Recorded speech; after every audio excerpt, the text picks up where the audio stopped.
Hey guys, it's the Skeeter from ClubTitan.org. Going to apologize up front because this is the first time I've tried to record a fix and share it with everyone. So what we're going to try and do is a walkthrough on a rear axle seal replacement on a 2005 Titan, four-wheel drive, non-locking rear, non-big toe. I was under it the other day and just kind of checking things out, making sure that nothing was leaking, and lo and behold, spotted that. So we're leaking some diff fluid from the right rear axle seal, and give you guys some background on the truck. It's a 2005 Titan. It's got 52,800 miles on it. The 5-year portion of the powertrain warranty was up July 23rd, 2010. It is now July 31st, 2010. Contacted Nissan and they want nothing to do with it. So they don't want to help out at all. So we're on our own for this. So I downloaded the racks, or printed out rather, the racks section from I want to say it's an 08. It might be an 09. I think it's the 08 FSM.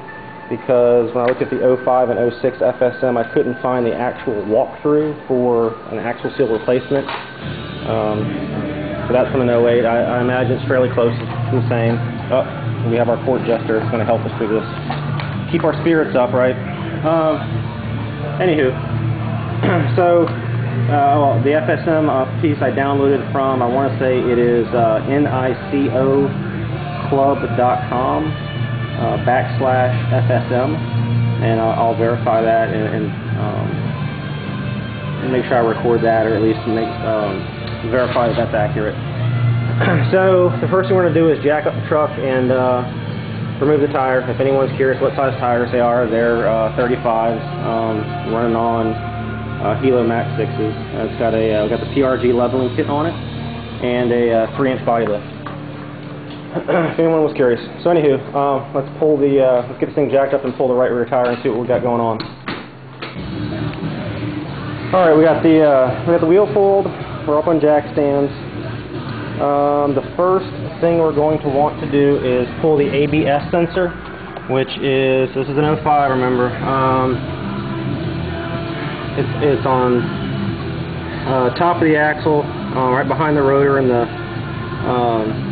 behind the caliper, and it says bolt right here. It's a 12 millimeter, and you're going to unscrew that and pull this bad boy straight out. You don't want to rotate this apparatus from what I'm reading in the FSM. Take the bolt out and slide this bad boy straight out.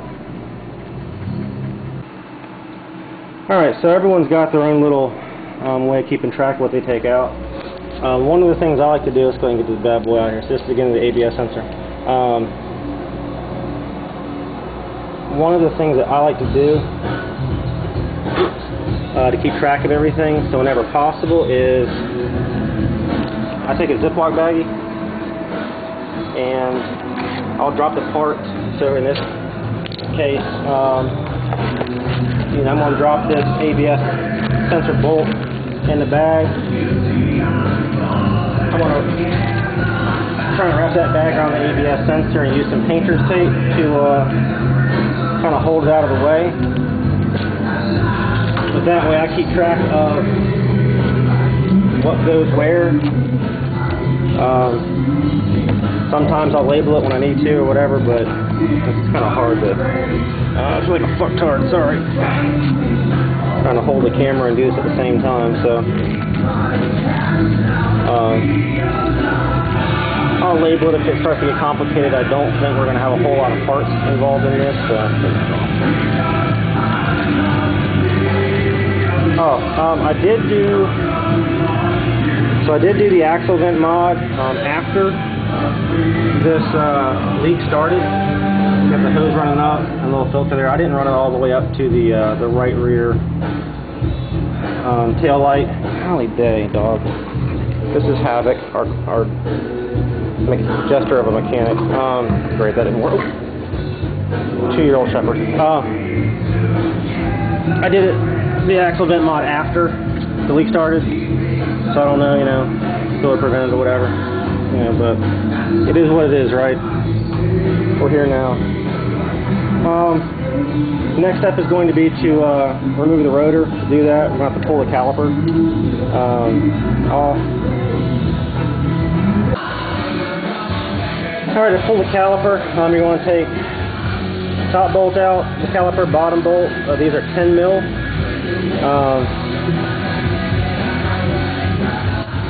Once you remove those bolts, there's a clip right here on the outside of the pad that you have to depress, and then the whole caliper is going to slide forward and it comes off altogether. We'll see how good this works here. Propped up on my leg. Alright, oh, there it goes. What I'm going to end up doing is zip tying this up, so you know, if you've never done this before, you don't want to let it hang by the brake cable. So you just want to zip tie it up, or you can set it up there and rest it if you want, but I would secure it because you're going to be doing a lot of banging and jerking on this axle, and you don't want to take a chance of it slipping off and dropping down into the line catching. So zip tie it up out of the way, we're good to go. Alright, get the caliper off. This thing's kind of rusted on a little bit, so it's 5 years old.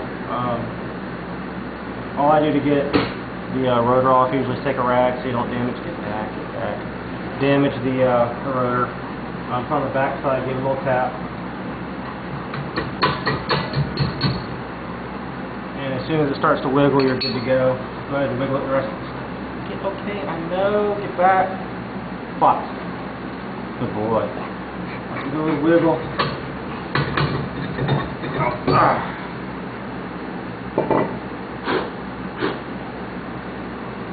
So now you got your rotor off. Alright.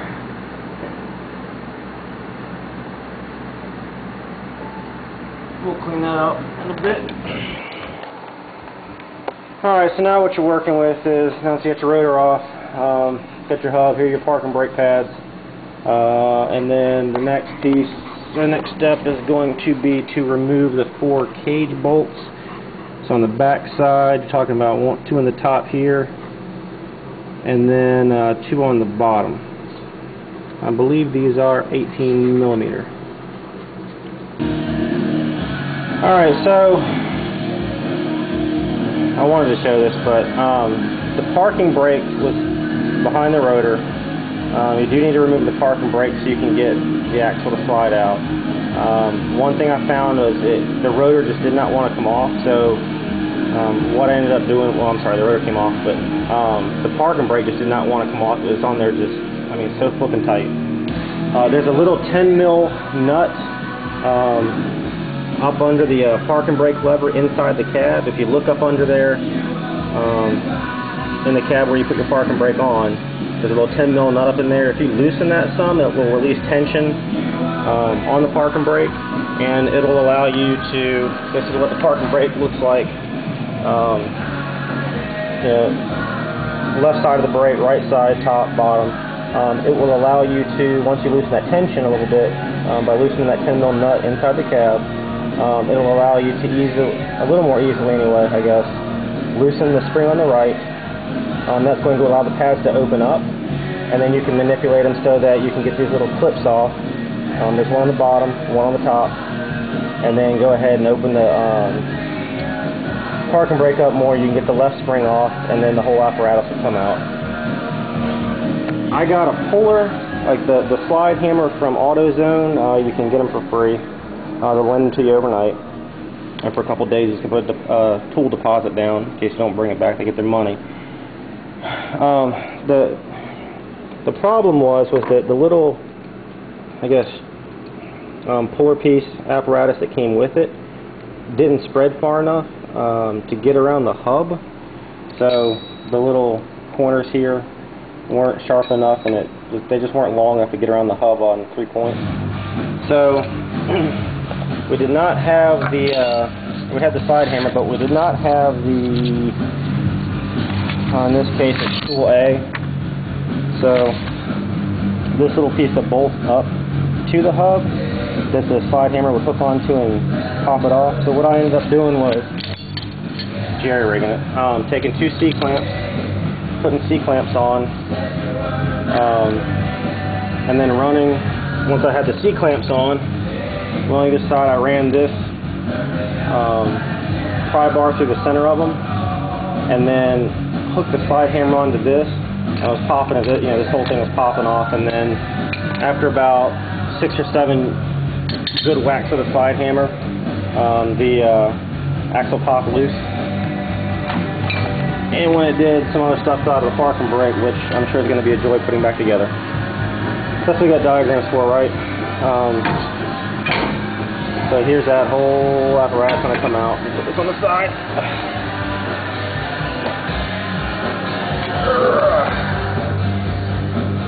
Alright, let's slide this bad boy out.